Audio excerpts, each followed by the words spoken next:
And then this boy goes on to say things about my vagina in front of everybody. Hello my cute little red flags. My name is Apurva. पर आजकल प्यार से लोग मुझे आप वही latent वाली लड़की हो ना जो रणवीर के साथ लेटेंट पे थे और उसने लेटेंट बंद करा दिया बुलाते हैं. And then 9th November समय टेक्स्ट मी कि 14th को फ्री है लेटेंट करेगी. And within 60 seconds I was like हाँ करूँगी latent. So I will be the funniest and the coolest person on this panel. मतलब मुझे and then this guy enters on stage और वो कुछ तो बदतमीजियां कर रहा है. ऐसा मैं उसे 4 बार बोल चुका है कि चुप कर चुप कर चुप कर पर वो लगा हुआ है. And he's saying something like कि ओ जब मैं जोक मारता हूँ तब कोई नहीं हंसता है और जब समय जोक मारता है सब लोग भय भय करके हंसते रहते हैं. So one of my friends from the audience says हाँ तो अच्छे जोक मारना. This guy responds by saying कि ओ दारू बंद करा इसकी दारू बंद करा.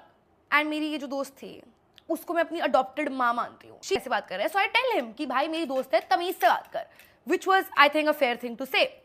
And then this boy goes on to say things about my vagina in front of everybody. And usually you expect people to say things like that online क्योंकि वहाँ वो अपनी DP हटा सकते हैं, वहाँ वो एक fake profile बना सकते हैं, उन्हें पता है कि कोई real consequences नहीं है. But you don't expect people to say something like that in front of a live audience. So when I said that statement, it genuinely did not come from a place of being funny or creating a moment on latent or being savage. It genuinely came from anger and retaliation.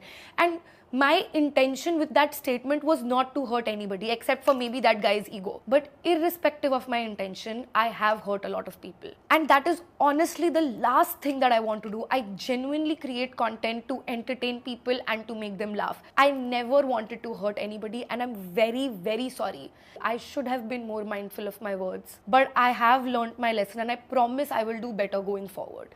और मेरी manager को call आता है कि आप एक बार Twitter check करो. So she checks Twitter and we find out कि हम सब लोगों के अगेंस्ट FIR हो गई है. And so now I check Twitter and literally every single tweet is saying the same thing कि why no FIR against this filthy lady Apurva Mukhija. And it's impossible for so many humans to tweet the same thing until somebody is asking them to tweet the same thing. और मेरे against FIR थी तो मुझे समझ ही नहीं आ रहा है कि ये सब कहाँ से शुरू हुआ कि why no FIR against her. Girly Paul, I come back to my green room and my manager tells me कि listen Apurva, we have the lawyers on call. The FIR is real. There are going to be multiple other FIRs on you in the coming days. That's just how it works. अगले 2-3 महीने तक हमें कोई काम नहीं मिलेगा. No brand would want to be associated with us. I just need you to be calm. It's going to be fine. Also, you were getting a lot of hate and it's all very graphic hate. So you can't go back to your house because it's not safe. क्योंकि हो सकता है कोई तुम्हें attack करने आ जाए तुम्हारे घर पे because तुमने अपना house tour डाला हुआ है, तुमने अपना view डाला हुआ है. It's really easy to figure out where you live.